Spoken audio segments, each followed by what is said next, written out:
this is not a time of crisis. It is a time of transformation. And I think the choices we make help us survive and thrive. So how do we stay grounded when everything feels uncertain? What are the things that help you cut through the noise, the chaos, prepare for a future that we may or may not entirely understand or like, without completely losing like that which you are, the things that make you extraordinary. Hey, Nicole, what do you get when a former corporate CEO and a do-gooding executive walk into a recording studio? Well, Aaron, nothing, because the two of us are usually on my couch or Zoom, because wine. You get a podcast created for Gen X women who are bought into the corporate world, but fed up with the BS. I know. It's how to thrive the 9 to 5 or 6 or 7. Yeah, it's career therapy. It's comedy. It's definitely full-on authenticity. Basically, we give you tangible strategies to rise in your career without compromising everything else. Because work doesn't have to suck. Here we are on birthday 49. The anniversary of the eve. The eve, which I think also our anniversary that we miss every year is coming up. Like, wasn't our first episode like April 9th or something? Like, it's pretty pathetic. We don't know. It was definitely around the time of my birthday. We'll just put it all together. It's like Jesus comes back twice because your Easter and mine. Same day, though. Same day this year, which sucks. Yeah. Birthdays, spring, time of renewal. My personal, always say this is like my personal new year. This is when I, make anything that look like a resolution to myself. So, and it's April Fool's Day, so we could be just completely bullshitting our way through this, and who cares? I forgot to tell you, like, I was going to text you and be like, if you pull any April Fools on me, I'll kick your ass. I hate that shit. Okay, by the way, one, I know you better than that. Two, also, I got off a plane from a weekend in Nashville, as you know, last night at 9:30. Like, I have not even washed Nashville off me yet. So, like, I have no ability to create anything comical right now. It was Nashville. I'll say this. America is a big, bad, weird ass, eclectic, awesome place that is not devoid of culture in any way. And Nashville is one of those American gems. It took me 24 hours to just get acclimated to what was going on. You can imagine my brain was like, this hurts. This place hurts. And but I did. And I ended up really, I definitely would like to go back, and I think I would do it differently, but what an incredible place. Just the music, the talent, the culture, the vibe. Like, even if you're not wearing like a penis hat and running around in your bachelorette, like, there's quite a bit there to be seen, America. So first of all, I also wanted to launch something funny before, because I have like an idea of what I want to talk about today based on our last episode. I kind of teed up something when I was thinking quite a bit about, adapting to change in this really, really interesting, weird time. It's become pretty prescient to me. And we're going to talk about that. And I think also because it is, my personal new year, and change is the theme. But I wanted to revive a term that we had a while ago. Like, I don't know if you remember our mugs. I'm sure you do. And the term leadership. Of course I do. Right. Well, I pulled out that mug. I pulled out that mug the other day, and someone was like, leadership. Yeah, you can smell it a mile away.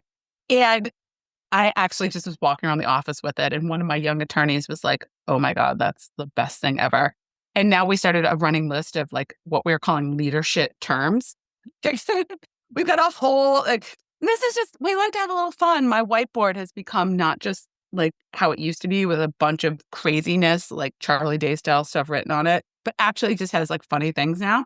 So we've started adding leadership terms. And one of the ones that we added was, this is a term I think everyone can appreciate. It's an adjective, and it's bitch-tastic. And we created, would you like me to read the official Merriam? Absolutely. I wouldn't want to misinterpret it. Okay. This is for everybody to add to your list of leadership terms, which I think you should all have in your offices on your whiteboard. Bitch-tastic, a derogatory term describing someone who is sniveling, weak-willed individual, often acting as a manipulative minion rather than taking direct action. Instead of asserting themselves openly, they rely on subterfuge, love that word, passive aggressiveness, or feigned weakness to achieve their goals. They may attempt to guilt trip, play the victim, or subtly influence others to do their dirty work, but lack the strength and courage to handle things head on. Example usage. Look at him trying to way into a promotion by playing the sympathy card again. Classic bitch-tastic move. Let me guess who authored most of that. Oh, no, that is Group- not the project? this is not something that we did in like a group meeting and like, actually this was a real work assignment, everybody. Um, sometimes you just have to have a little fun at work. And I think it's important that everybody works on their language art skills. And in the government, you write a lot and you produce a lot of paper, and words are important. So if we can all make sure we're using the same words and the same terms appropriately, we will not have any misunderstandings. We don't need to be bitch-tastic in any circumstances. Hey there, it's Erin. I'm just popping in real quick to ask you a question. Is there any chance you know someone who is looking for a keynote speaker for their upcoming event? Look, I know that many event organizers, they struggle to find a speaker who provides both tangible value and business knowledge, but that also lights their audience on fire. And I truly believe there aren't many speakers like me out there who are both former corporate executives and professionally trained speakers. And there's definitely none that roll in with an orange suitcase they unpack with their audience. Trust me on that. I would love nothing more than to bring my message of using authenticity as your strategic career and business advantage to people spinning in your universe, especially if you'd be there. I promise my talks always create an immediate buzz, but not just right after, but for months and years after the event is over. You can learn more about my message, style, and reviews, and share my speaking info by going to beauthenticinc.com/keynote-speaking. That's B, just the letter B, authenticinc.com/keynote-speaking. Or of course, we have it right in the show notes to make it easy for you too.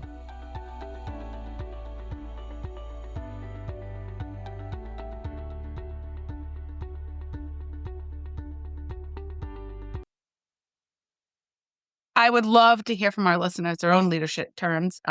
You can submit them on Facebook or on the website, or to emails, or smoke signal them. But I just think this would be. I'm sure there's so many out there that we don't even know, we can't even fathom. And this is one of those like collective efforts. It's like, I don't know, the twister of leadership. Like, Well, you know mine, so it's on our other mug. Leadership was you. My favorite leadership term is being authentic. And authentic means you're bringing your whole shitty self to work. interesting you say that. I think that is an excellent launch into what I'm talking about. Weird, but please do honestly think of your own leadership terms. I mean, one of the things to think about today as we talk about, like this weird, challenging time is like, you've got to keep your sense of self, your sense of humor. But so Erin, like 49, it's big, and I wanted to talk a little bit more about adapting, and also it's a little bit of homage to you on the anniversary of the podcast, thinking about how things have gone for the last several years, and I think adapting is something I've become really good at, but wasn't necessarily born with this skill. And like, it might not have been in my nature. It might not be in a lot of people's nature. I know we have a lot of listeners who listen to this podcast, and they do feel like they can relate to you and to me, maybe more to one of us than the other, but often to both of us at various times in their life and their career. And like, I think if anything, I've learned that I'm a chameleon, but authentically a chameleon. Like, there's nothing wrong with that, right? Like, that's something that occurs naturally in nature.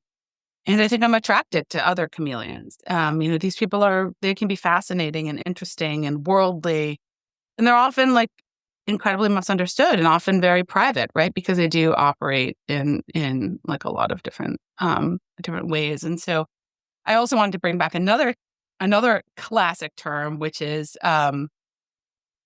thrive, right? Remember we talked about this quite a bit, like not just surviving, but thriving, right? Well, it's literally in our podcast intro, by the way. I know it's done like a year plus before, but you brought it in. People are fast forwarding that term. come back today. It's a great term, like survival and thriving. I mean, what better time now when there's just so much change going on? And I'm not just talking about like, political change, but honestly, like the nature. So many people their entire industries are being changed or wiped out like sort of overnight, and things are just shifting. And no one is prepared for this at all. Let's not pretend that we're prepared. No one's prepared for this. And as a public servant, I think I have a front row seat to this. But I'm bringing Sure Thrive back because everything does not have to suck. Like this doesn't. And how do we think about this? I don't even know. I know you sent me an outline. I'm going to be honest. I didn't I was like, oh, good, she's got it. I can't understand Nicole's brain until it orates. It's been great. But just to talk about how I feeling, and maybe in context of like what you want, how you want to sort of talk through this. I've really been struggling with this dichotomy of going about my daily life, which, I have a great life. I have ups and downs, no doubt, with the kids, with the business, but like in general, all of my life. And then the juxtaposition of just watching so much destruction and injustice and insanity. And I'm really struggling with, because it's bringing me so down, and then I'm trying to bring myself back up. You can only control what you control. But I'm so like empathetic for others and scared for what's going on. Like, so how do we live in these two worlds that are changing? Is that what we're going to talk about? I have a 5-point plan for you. No, you don't. I do. Can you tell I didn't read your outline? No, but it's more fun that way.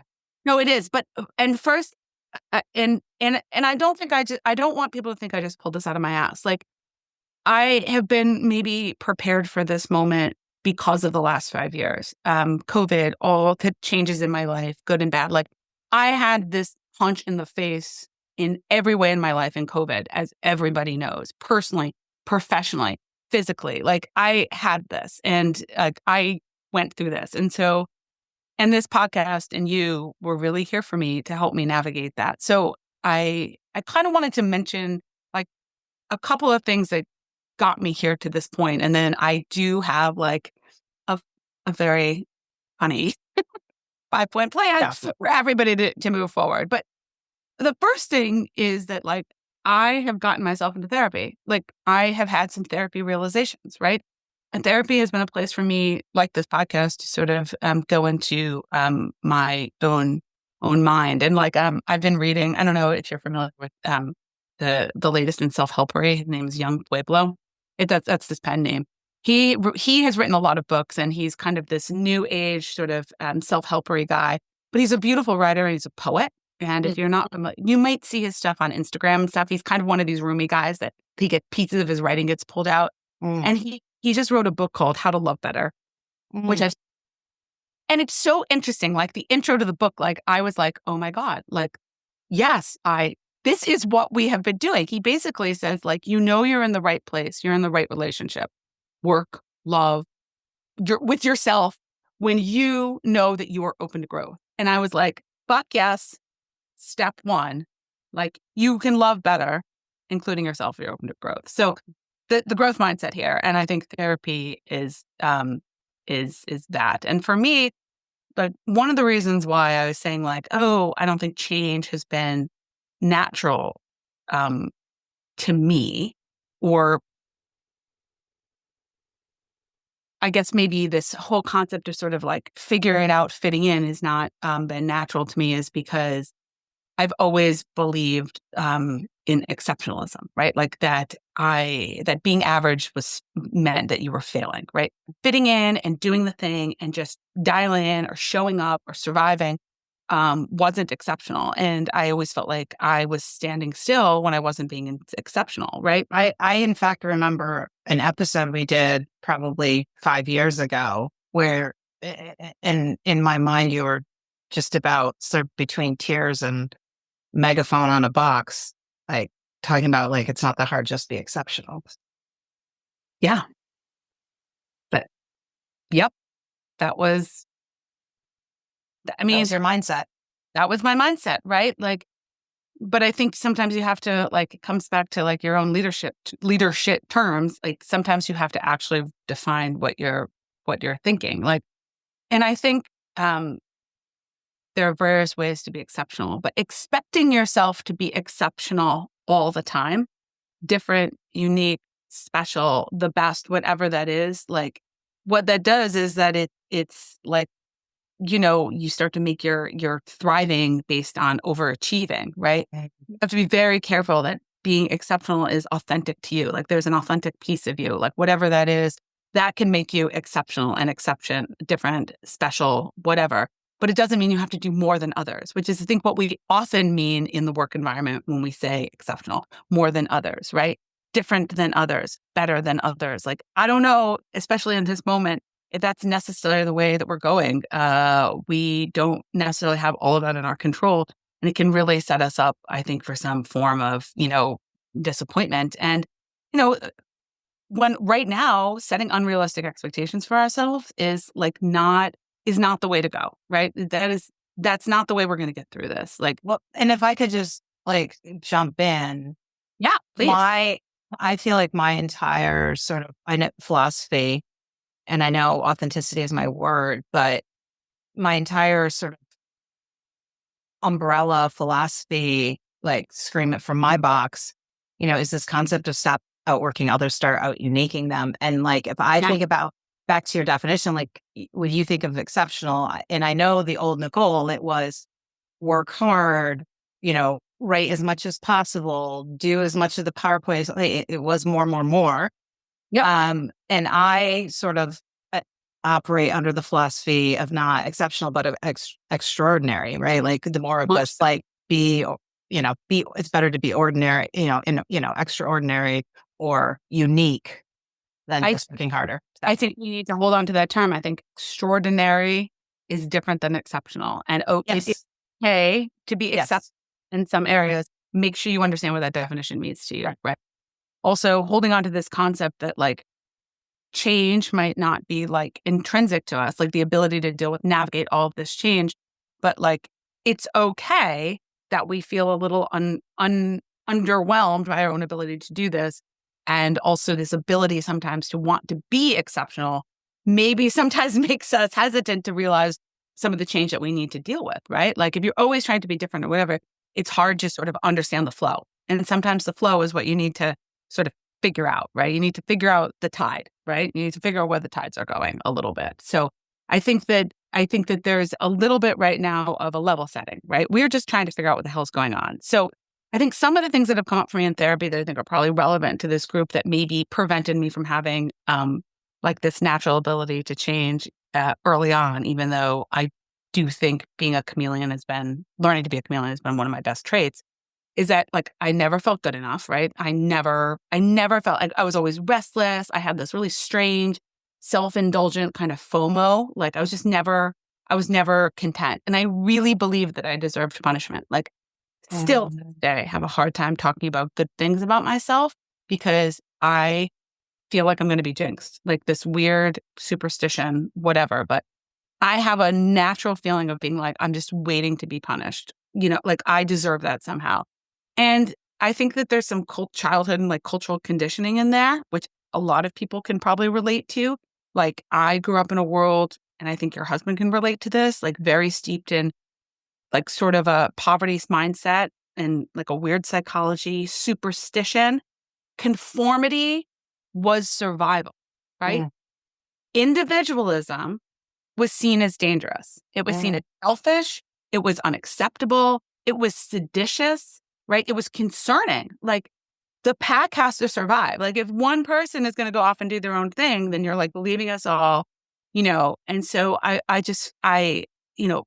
being different wasn't just like frowned upon. It was like a threat to the group, right? So there was also some of that going on. And it's like, okay, so, that's great. Like the pack is for survival, but like sometimes you have to like make a move or do something, right? You can't just expect that people, like the pack is not necessarily the only solution and it's not the only thing that's going to help us, right? And sometimes packs don't totally adapt. That's why we have extinct species. So, Well, and sometimes packs are heading in off a cliff. Lemurs off a cliff, right? And like, it's not that any one of these things are bad or wrong. It's like, let's just understand that We just recognize it. right, we grew up a certain way. We have certain things going on in our mindset. Certain things have gotten us here and they have made us good or adaptable or successful or made other people successful. That doesn't mean those are the things that are going to take us forward, right? Just like divorce. I say that all the time. The people who got you here might not be the people that get you forward. Like, that's a big one. And this podcast and this is where I really want to say thank you, is that you were the first person in my life to tell me that I was good enough. I'm just going to stop right there and say that. Like, first person, authentically, originally, you, without even knowing that you were doing it, like, you really saw me and you said, like, you're wonderfully different, but you're also totally normal, which was terrifying to me. Like, how can I be normal? Like, normal is terrible. Normal is bad. Average is bad. Like, you're saying there's other people like me? Mm-hmm. I was so confused by this. And like, we're doing this on the virtual couch in real time. Like, you are challenging me and you're telling me that I am both perfectly wonderful and unique and special. And at the same time, I am just totally normal. Like, my mind was blown for a good 2.5 years, which all of you saw me struggle. Like, everybody in this podcast saw me struggle with trying to figure that out. Like, how can I be this awesome person with all these skills, but also like, how do I be part of what's going on? And I think you made me realize that I wasn't alone, which was a good thing, very important. But I also could continue to participate in life and to give back to others, particularly at work, in unique ways. And you, Erin, have managed 1 million people. Like, you knew exactly what you're talking about. You were able to recognize that people can be, that people are not just on a spectrum, they're on a sphere, right? Like, you can be exceptional and totally accepted at the same time. You can be totally unique and also part of a group at the same time. You can be different and extraordinary, but you can also be that doesn't have to mean it's not normal. Like, all of these terms were so confused in my mind, confused in work, in leadership, in life, in childhood, because we were not clear on definitions. These definitions were not clear to me, to go back to bitch-tastic, right? I mean, that we were not clear on how these terms were being used. There was a lot behind them and a lot of narratives that we tell ourselves in our mind. So you were really the first person to recognize that and give me this space to be like, I can be all of these things at once. Like, none of this is mutually exclusive. Like, it's very important to have a space to do that. So this place and therapy is given me, space. And, it's helped me fight things like this internalized belief of average being bad, or that I'm bad, or that, average is failure. And if I couldn't fit in, I had to be exceptional to be accepted, and exceptional being like doing all the more rather than like normal wasn't good enough. Only excellence made me worthy. And then when things went poorly or I got rejected or something didn't go my way, like, this stuff was crushing. And did I get back on my feet? Yeah, I'm a survivor, but like, it stuck with me, right? Average was invisible, and to fail was to not matter. And like, these are all the things that I have been working on over these years. And you said something once, and I guarantee you don't even remember this. You said to me, Nicole, like, self-esteem is not ego. You can never have too much self-esteem. I don't remember, but that's me important. Years ago.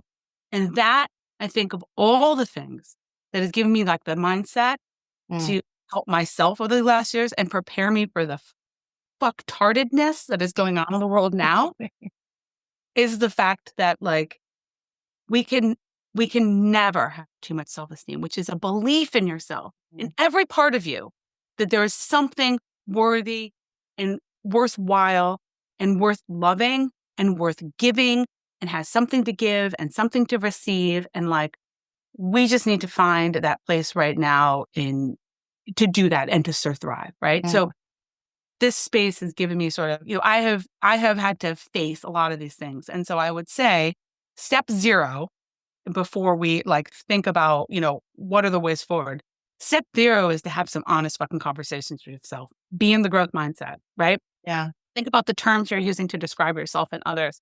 Like, understand the language that you're using to figure out what makes sense for you and the world that you're experiencing and the tools and the toolbox that you need to move forward. Like, really understand what you're trying to achieve. Get very fucking specific for that growth mindset. Well, and what I would say is there is no quick fix for that.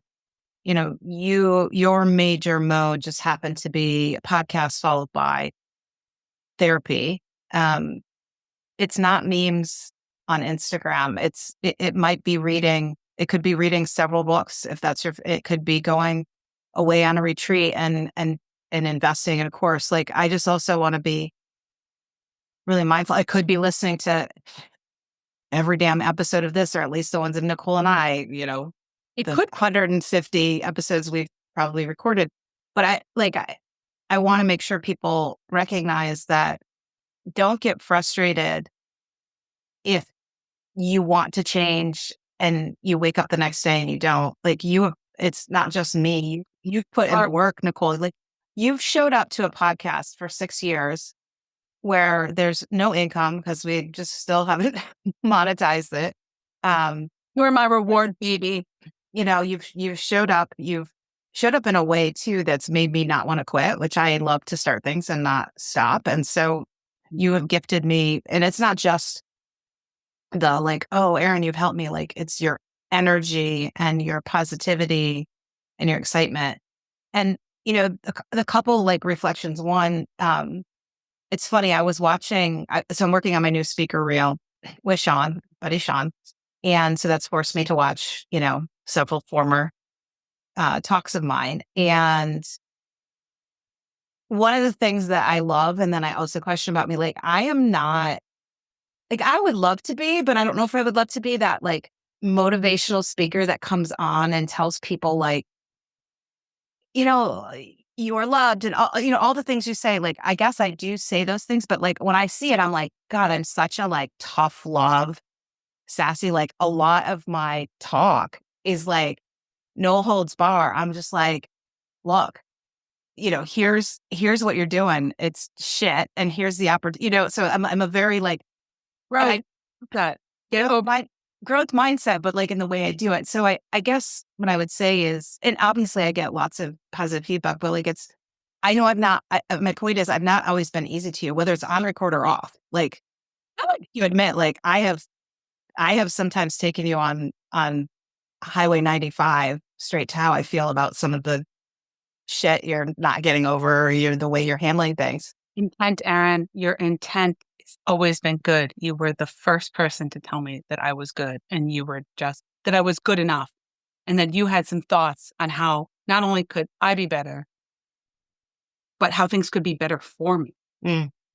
Yeah, it's always with love. Like, it's not whether it's on stage or it's you. It's not like, oh, you idiots. No, It's like, I so desperately want you to be on the other side of that wall, that I want you to ride the rainbow. Like, it really comes from a like, oh my God, like, I don't have time to like, I'm sorry, but pussyfoot around.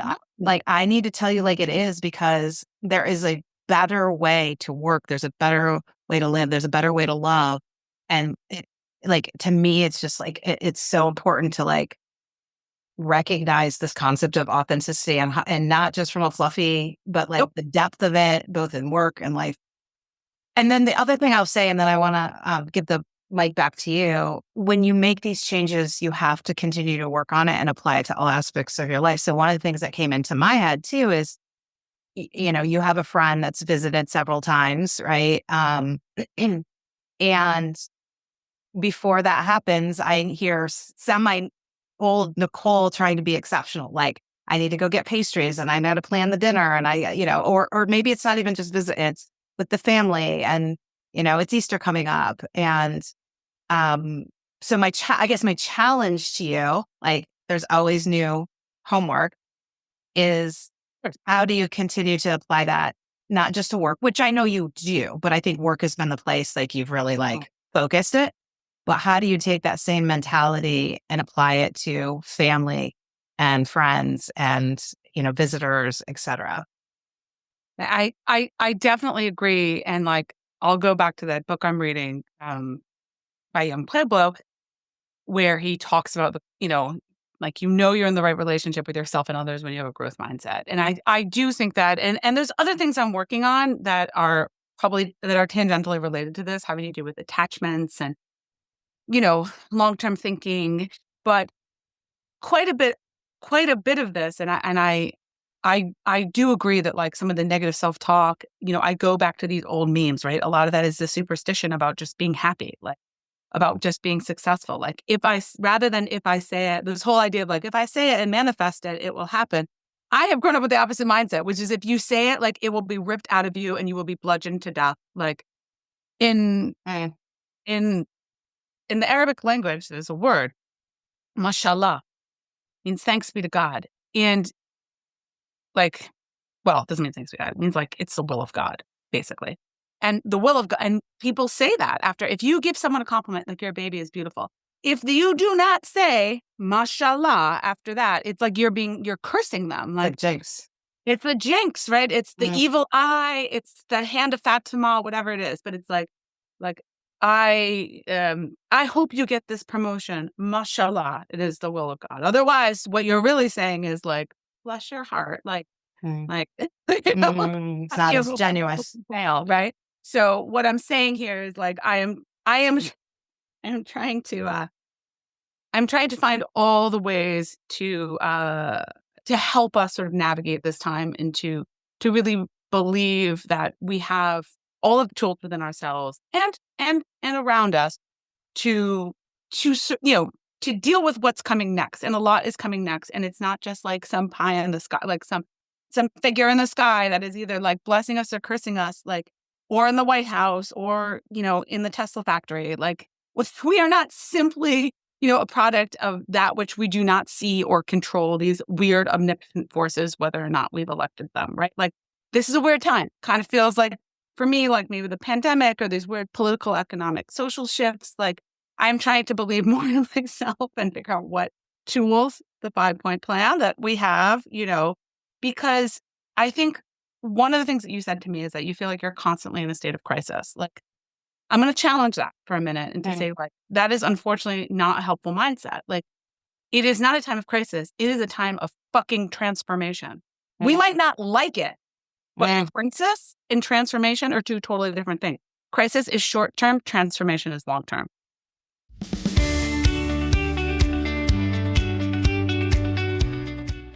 Hey guys, Erin here. Stop. Do not do it. Don't fast forward. I have something too important. I have a couple of very passive-aggressive questions to ask you that you don't want to miss. Here they are. 1, do you find yourself often comparing yourself to others? Like, they work harder than me. They get noticed more than me. They have better luck than me. They're smarter than me. Or do you also just feel exhausted from having to always work as hard, if not harder, than everybody else to stand out and succeed? I know you have these challenges. We all do. And this is why I wrote the 50% rule.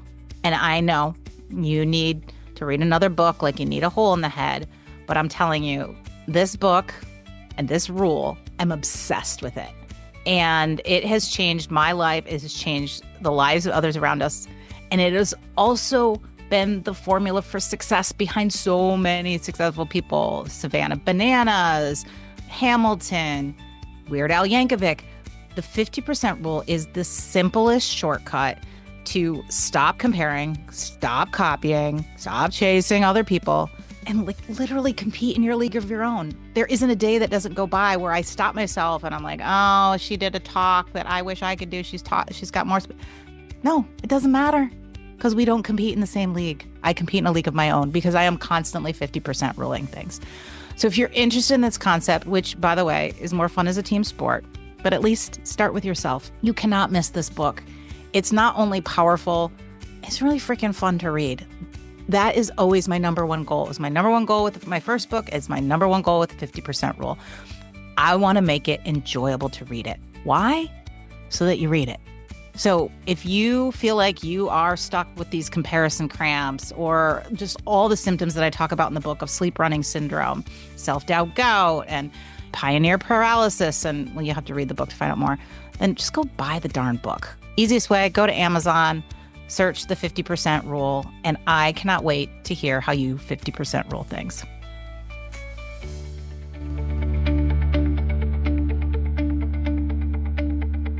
You said something at the beginning that I wrote down too, just the word handle. Like, how do you handle it?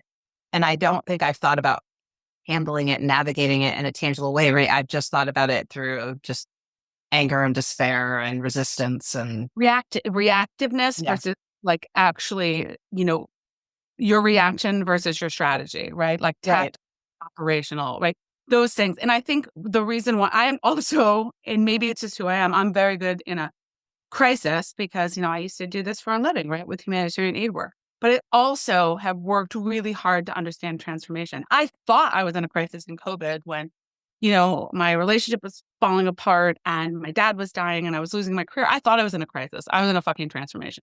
Luckily, I figured that out really fairly quickly, right? That was like, can't keep doing the same shit, right? Even though some of the shit I did have was going to help me, it was not necessarily that same stuff over and over again, right? So this is not a time of crisis. This is a time of transformation. And I think the choices we make help us, survive and thrive, like in what comes next. Like, so how do we stay grounded? Like when everything feels uncertain, like, what are the things that help you cut through like the bullshit, the noise, the chaos, prepare for a future that we may or may not entirely understand or like, without completely losing like that which you are, the things that make you extraordinary, the things that make you laugh and smile and feel great and like help you deliver the message that you continue to deliver. Like, where do you do that? Like in this chaos? So Love it. yeah. So the first one we actually mentioned, like, how I have these like funny whiteboard corollaries like all the time, like our rules, right, at work, right? Mm-hmm. I already launched the 2026 one or the 2025 part B one, which was do less with less because less is more. And I want to actually like go into that for a minute. Like, what did I mean by that? Right? Do less with less. Like, this is a time we have to get very clear about what our resources are, right? Resources are shrinking. So let's be intentional. Money, time, energy, government funding, whatever, right? Cut out the noise, focus on what matters. Here's the work corollary, the life corollary, like simplify workflows, right? This is a time to look at like your efficiency. This is where you have to like think about what the word exceptional means right now. Like, is exceptional making me try to do more with less because I've always been told that that's the way that to be successful? Or do I have to rethink that word, that exceptionalism, and start thinking about how I actually do less with less, but get an outcome that I think still feels pretty good, right? Simplify the workflows, simplify the projects, like simplify the spending structures, like efficiency is survival, right? This is the hibernation mode, right? You have to get very clear about like you're playing that like survival game on your computer where you're like, oh, we have limited amounts of like wood and fire and whatever. Like, we have to use our resources efficiently or everyone in the village dies. Like, yes, you have to use your resources efficiently. And those resources can be a lot of different things. Define your resources, figure out what that is to you, and get, very, very, very, very clear on that. And then let's have here's the therapy corollary is like the whole concept of average being bad. Like, that doesn't help us survive uncertainty. Like, doing less or doing enough does not mean you are failing. It does not mean you're bad. Switching your energies into something slightly different or into a different mode or giving yourself time to adapt, just like it took me 24 hours to adapt to the crazy, like the tardedness, craziness in Nashville. Totally okay, right? Like, I think that, in times of chaos, people like, they fear losing control. They fear losing status. They fear losing identity. And they start actually like using more resources and not really like sort of circling the wagons. And it's like, right? Yeah, So, I mean, it's just super silly, but like the example that pops into my head, I don't know if this is trite, but it related to the workforce. Like, I remember the transformation when all of a sudden people started to have laptops and calls could be done on whether it was your BlackBerry issued device or your personal device. And at that time, we were living in a world, especially executives. I was just starting to rise up. I was watching them. It wasn't me completely, but like I would watch them, stay late for meetings and have to like shuffle kids and stuff because they were still in the office for a 6:30 meeting or whatever. And then all of a sudden the laptops came. And so what were they doing? They were getting home, they're maybe making dinner, and then they were back on those. And like just a simple like application of your thing is like, okay, so that was a pretty major transformation, right? When all of a sudden everybody's walking around with laptops and could do work at home. Right. And if they would have just kept doing more and more, they would have continued to sit in the office at 6:30, 7 o'clock doing the meetings and done that. And then instead of saying, okay, how do I transform? So now like I am going to change my atrophied muscles that don't seem to be able to walk out of the office at 4:30 or 5 because they think somebody, it's mostly perception or whatever. Some of it's addiction because they're on there, they're just like addicted to like getting the next thing done, the next thing done. And like, how do I shift? Okay, if that's going to be the new world, then I need to shift to a world where I leave at 4:30. I do pick up the kids, but then maybe I do work at 8:30 at night. And like, I know that's super, micro, but like to me, that's a very tangible example of like, we have to look for those moments and not just keep piling on more and say, okay, how do we change? Oh, and like I spent a weekend in Nashville with, 5 moms and me many of them are like working big jobs and raising children and raising husbands and like working in their community. And, I'm always listening intently for how people are doing all of this and how they are experiencing it. Right. Yeah. And I heard a lot of interesting stuff, like good, bad, and otherwise. Like several of the women were like, I've been waiting so long to do this just to get away with my girlfriends. One woman's family was like, are you divorcing your husband because you're going with girlfriends? Like cultural, these mindsets hurt us, right? Like we're wrong going with their girlfriends or like in order to be ourselves, we have to get away. Like, I mean, I don't know. I'm always listening for all of these like social and cultural triggers. And I heard a lot of things over the weekend that made me think like some of the stuff I'm saying today is really important. And then people hear it because we do carry a lot of stuff that have like gotten us this far or made us feel like we're being good workers or good moms or good neighbors or good wives. And they're actually like kind of killing us. And then now we're going to get slapped in the face with something that potentially we did not see coming. Like, I'll give you, like, here's an example, right? Like, you're going about your business and doing whatever. And let's say you own like a small business. Like, this is a real example, a small business, like a coffee shop. Well, if your coffee shop is entirely dependent on universities, employees and students, I live in New Haven, so Yale, that is probably going to lose a ton of government funding. The first thing to go is like catering. Like, they stop spending money on outside things. Everybody circles the wagons. They get their resources. What happens now? All of a sudden, like, coffee shop loses, 75% of their revenue overnight, right? Holy shit. Like, wasn't expecting that. Like, and then we as a community, like, we might love this coffee shop. It might be meaningful to us. Like, these are the real changes that are happening around us. Like, and then I lose my favorite coffee shop, maybe, or maybe shit's hard for coffee shop family, or, maybe people are, I don't know, but there's so many of these primary and secondary things that we have yet to even see. Oh, and they're happening. I'm already feeling it with people that were going to hire me that have to hold back. Like, it's everybody is making trickle down economics work both, positively, but they work very negatively when they're. Are you kidding? My neighborhood, because of ICE, my neighborhood is empty. Like, scared. Like, and these are not even necessarily illegal aliens. They're just brown. And, people are terrified. And it means that like people aren't shopping. They're not eating in restaurants. They're not going to work. You can't hire a person to rake your lawn or fix your roof. If you paid $1 million, they do not exist. A lot of people are happy about this and they think somehow it's going to magically all be for the better. I don't know. I don't know what the transformation is going to look like. But right now, I know that people are affected. Everybody's affected. The way that we live and work and do and the things that we have to do to get by in our daily lives are changing. We need to really think about that.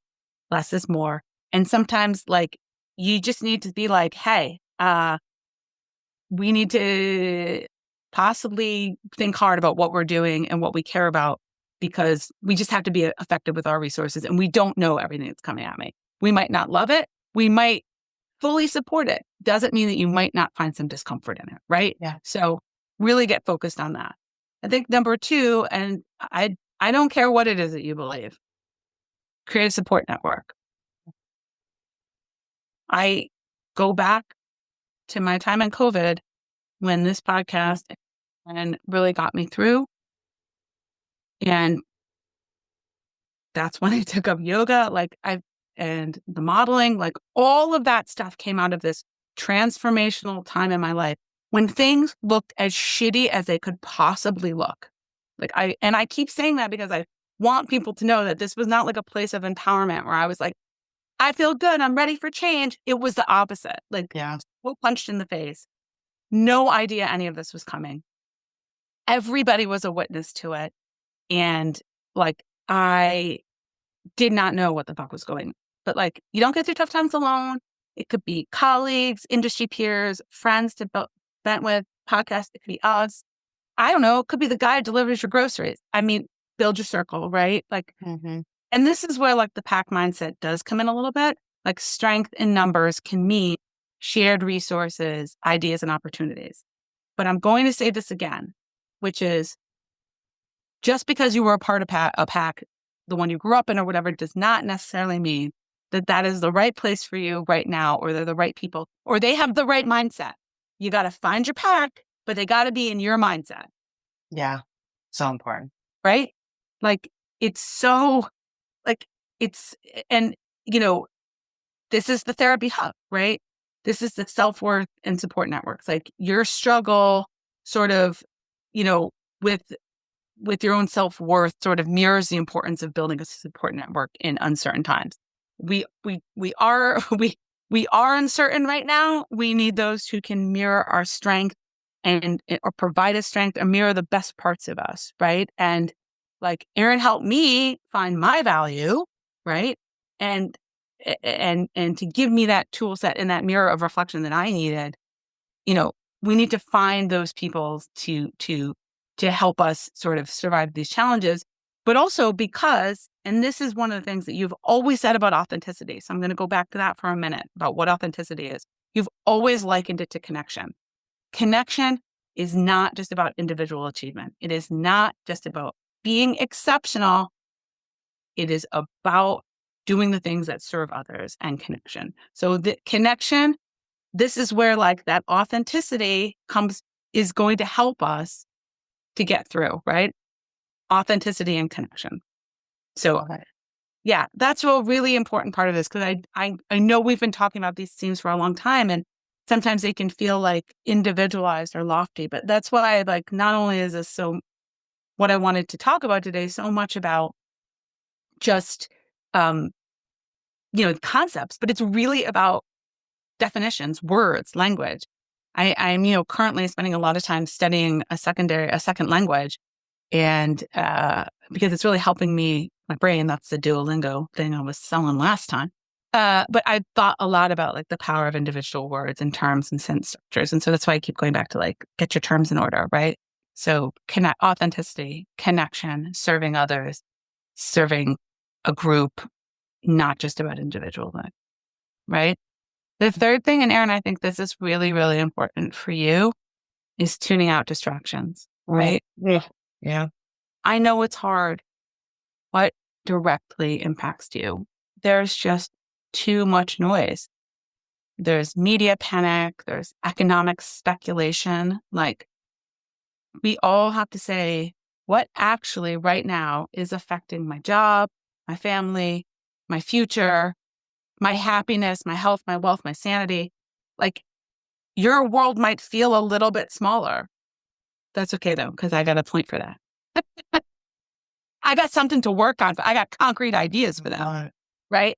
Yeah. But spending the energy where it matters. And the therapy hook for this is what does tuning out the noise mean? It means we have spent a million years. I have spent a million years measuring myself against unrealistic expectations, just feeling totally overwhelmed by external pressures, right? Whether it's at work or it's like the news or the next big thing I should do, right? So giving yourself a nice big warm hug and being like, this is what I really love about me and what I care about, like focusing on what truly matters is a way of like letting go of those distractions and pushing out those unrealistic expectations. Like turn off the TikTok, turn off the Instagram, One of the things that I've really started doing is just reading more, because I find myself like when I'm bored or when there's like, something on the TV I don't want to watch, like, and I actually left Threads, which I begged you to go on to pre-election. I left there because I couldn't handle it. And Instagram's the one place where I get that anxiety. And so it's a good reminder that like I need to double down on, like, instead of the Instagram, I need to be picking up my Kindle, reading my book, going, huge fan of that. I think hobbies are a really, really important piece of this. So like tuning out distraction, like the things that actually like give you real joy. I too have been reading more. Audible has been a terrific friend to me. I download lots and lots of books. Like there's a beauty in long narrative, right? It's indulgent. Like, I don't know if you know this, but in college, I wrote my senior thesis at Yale on mural art in revolutionary Nicaragua. And the whole point of this was that it was a time of crisis and there was no time for long discourse. So in order to share this revolutionary message, this concept of change, like all the things that were coming, right? This was a socialist revolution. And to a population that either was largely illiterate or like ours, maybe seems to have like chosen to be illiterate, right? They had to find different ways to communicate to broad swaths of people, broad concepts. And they did it in two ways. They did it in poetry and they did it in mural art, right? Both visual and tactical. And we have versions of this. Like this is our revolutionary Nicaragua. This is our moment of being like, oh my God, we're going through something big that needs to be communicated. The difference is like, this is not like just a moment. Like we are, I think, in a long-term transformation. This is like, we've already had like the guerrilla warfare, like the actual moment of fighting is done. We're done. Like we had an election, we're done. We are now in the post-revolutionary period. And now we are going to focus on the change that comes. We might like it, we might not like it. There's lots of ways to approach it. However, the way that we get information and share information and communicate information, we have time for long discourse. We have time to indulge ourselves in the written word and to participate in the written word. And I have been encouraging people to do that immensely, like write down what you're experiencing. And I'm not just talking about political, like I know people who are going through weight loss journeys right now. I'm like, you take the time to tell us what's going on in your mind. We know what's going on physically. Tell us what's going on in your mind. I really think that's a great way to actually tune out distractions, is to focus your mind and to think about what it is that you are creating for others. Like create some content, right? That is a really, really important thing. We have the time to do it. I know you feel like you don't, but we do. We're in a long-term transformation. So, and then I'll say that leads me to my fourth thing, which I think is my most favorite part. I think it is the thing that a lot of our listeners will relate to, which is if you are doing okay, support others. Yeah. Right? 100%. Small actions sustain communities. I'm going to say that 1,000 times, right? So good. Your community can mean a lot of things. It can be a virtual community. It can be a family. Whatever those networks are that you've gone about building, small actions sustain them. And not everybody can give their 100% all the time. There is no I give 50, you give 50. Like some people are given and some people are taken. Like it's just the way it's going to be right now, right? Yep. So take the time to put your thoughts on paper and produce something of value for others. Visit your local spot. Like go to your favorite coffee shop. Buy the damn coffee, right? Yeah. Help a colleague or mentor someone, share a job. It all adds up. Like drive up to our good friend's hometown, Pittsfield, Massachusetts, which was just named a sanctuary for LGBTQ, and have conversations with people and see what they need for support. Right? Like this is a really neat place. Like if you want to see like a community that's trying to transform itself and survive and has struggled, I mean, go to any city in the Northeast. Like we have been dealing with information since the beginning of time. There's or at least the Industrial Revolution, and and And I have a specific example from like our life. One of our good friends, I think I might have mentioned this to you. One of our good friends who was on the Bahamas trip was like, she was like, I just don't know what to do. She's like, I have a busy life. I just want to do more. I feel like for myself, I feel like I need to do something. Right. And so I talked to her quite a bit about what that meant. Like, what skills did she have? What was she willing to do? Does she have all the time in the world? Does she want to go volunteer somewhere? Does she want to create something? Like, what does she want to do? And I said, let's talk about all the things in your life that have been really important to you and your family. We talked through all these things. And one thing that came up was the 4-H camp. So this is the camp that Ella goes to too. Mm-hmm. And she had mentioned how she just loved this camp and it was so important for like her friends' kids and her kids and your kids, and whether it was the camp or the counselors, but it's a wonderful place. And this is New England. Camp is like a thing, right? And she had said that because of everything going on in the universe, the cost had gone up and it made it sort of, it had like doubled in cost and was no longer really affordable, right? So I was like, okay, this is interesting. And she's like, I'm not really like, she's like, I don't know. I don't have a lot of time and like volunteering. I don't know. And I don't want to fundraise. And I was like, I have an idea for you. I was like, what would you think about endowing a scholarship? Calling back and saying, what would it take to endow a scholarship? You would be surprised how little money it takes. I'm going to throw out a rough number. $5,000 can endow a couple $100 a year for usually, if well invested, one or more people to participate in something, right? It can be a cost offset, that much money, right? A small thing like that can really make and you can talk to organizations to say like, I want to give money towards, camp scholarships or to creating a fund for the camp or something, creating a little nest egg. So many organizations, their funding has been completely slashed and burned. Some primarily, some indirectly, right? These camps, these wonderful camps we love, they often have grants from like the U.S. Department of Agriculture. You might not know this. You might not care. You might be super psyched that we're going through and cutting the fat out of government. But guess what? That means that kids aren't going to camp this year. So that sucks. So let's think if that's important to us, let's do something about it. We can still help our community. So I said, okay, now you might not want to give $5,000 or $10,000, but I said, you told me that everybody in your neighborhood sends their kids to camp. What about you hosting a dinner or a barbecue where the entry to get in is X amount of dollars per family? You come, you host this. I was like, all the tax write-off. You host this, you host a couple people from the camp to come talk about the camp. And then all of that money gets donated and you match it for whatever this scholarship is, right? Now you've hosted an event, you've brought awareness, you've brought your community together, and you've potentially set up something that could have a long-lasting effect in a time of transformation. And we have actually talked about it several times. And I think she's going to move forward with this idea.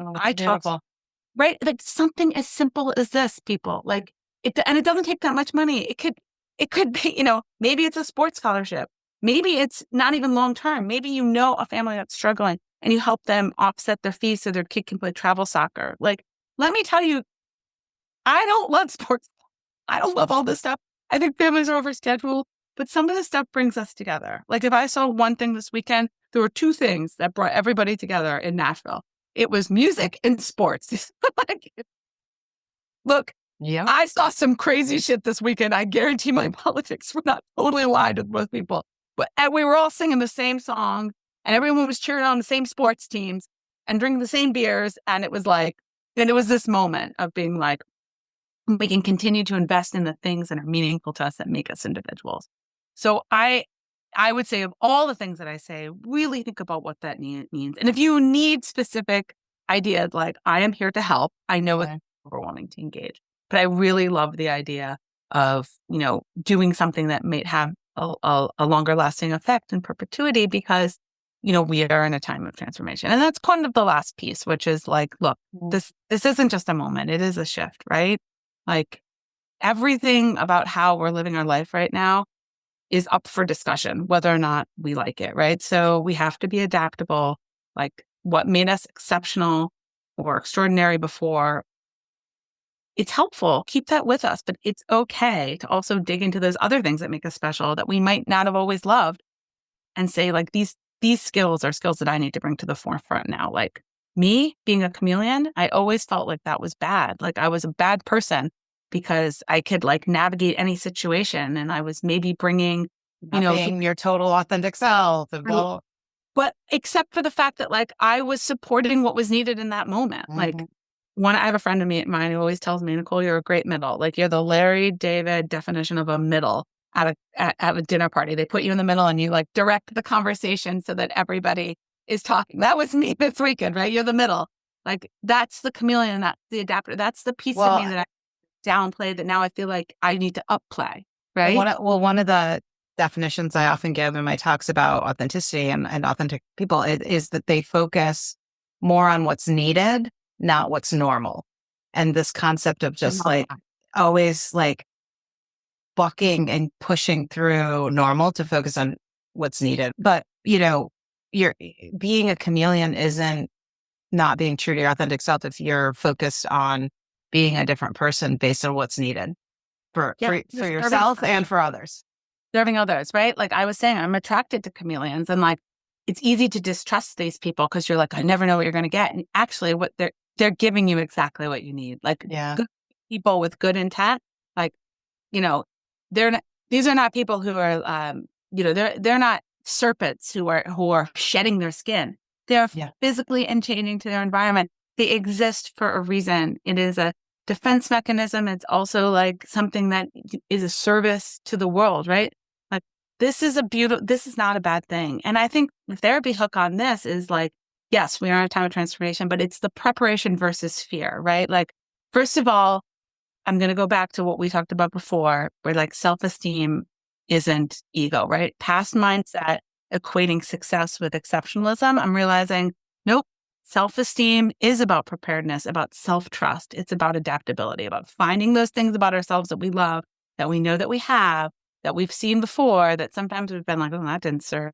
Maybe it serves now. Like rethink your toolbox a little bit. Like step back from the fear and recognize all of the tools you have in your toolbox. You might need different tools. You had a wrench, now you got a screwdriver. Like they're all good in the right context. Like, and give yourself credit for having a full toolbox, not just a limited toolbox, right? Even if you didn't see the value before, like I don't know how to use a wrench. Well, guess what? Maybe you're about to learn, get good, right? And I think also, uncertainty isn't just about like sitting there waiting to be the lemur off the cliff, like waiting for disaster. We are preparing for change, for transformation. We are in a growth mindset because we love ourselves and we love others, right? So, this is the whole like reframe, caterpillar to a butterfly. Like this doesn't have to suck, like at all. Like we're thriving. We're thinking about things in a deep way. We're shifting our mindsets to navigate uncertainty. We're redefining success. These are all things we've been talking about for 6 years on this podcast. And we have been living it. Like I have gone through this transformation. People have seen it quite a bit, like in real time. And it's not always linear, but we have these tools within us and around us to navigate this transformation. And I just wanted to put that in perspective over like 6 years of like personal journey with you.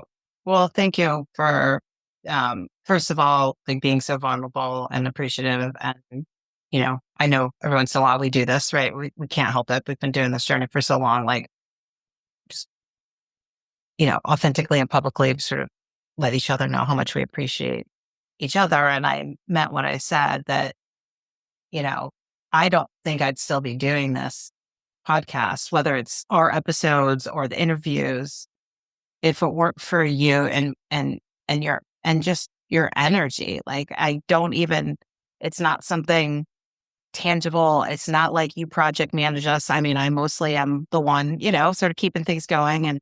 But you, it's not that I'm like, oh, she'd be disappointed. Like I'm, back to your, like, we know about the weight. We don't know what's going on in your head. What's going in my head is like, I never really think about stopping, which is weird because like I said, I'm one of those like classic love to start, love ambiguity. And then like the honeymoon pulls out and Aries, hello, saying right.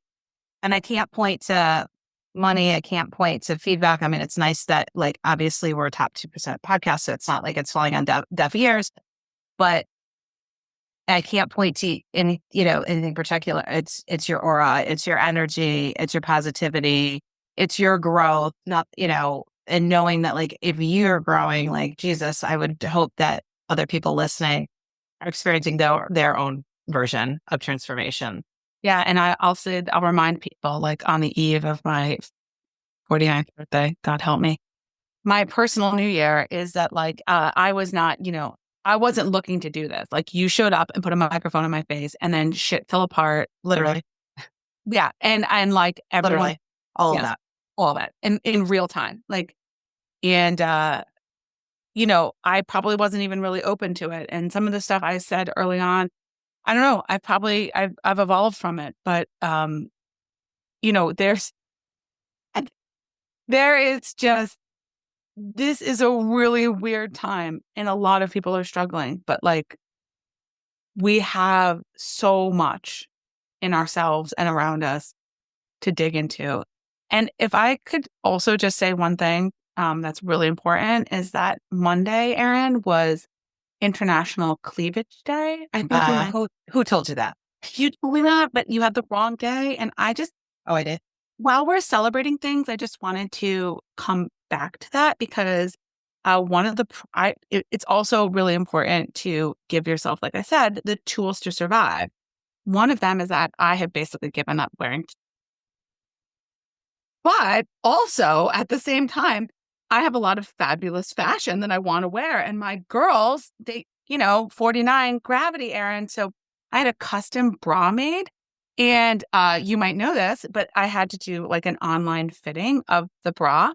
And I got naked on Zoom, naked from the waist up with a girl who was also in her bathroom naked, showing me how to put this bra on. And I had this amazing realization that of the two of us, I was not the most outrageous one.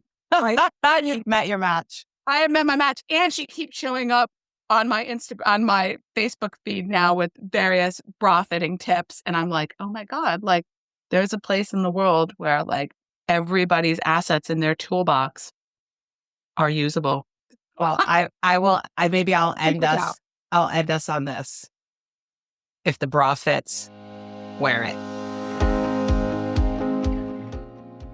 Hey, it's Erin with a teeny request.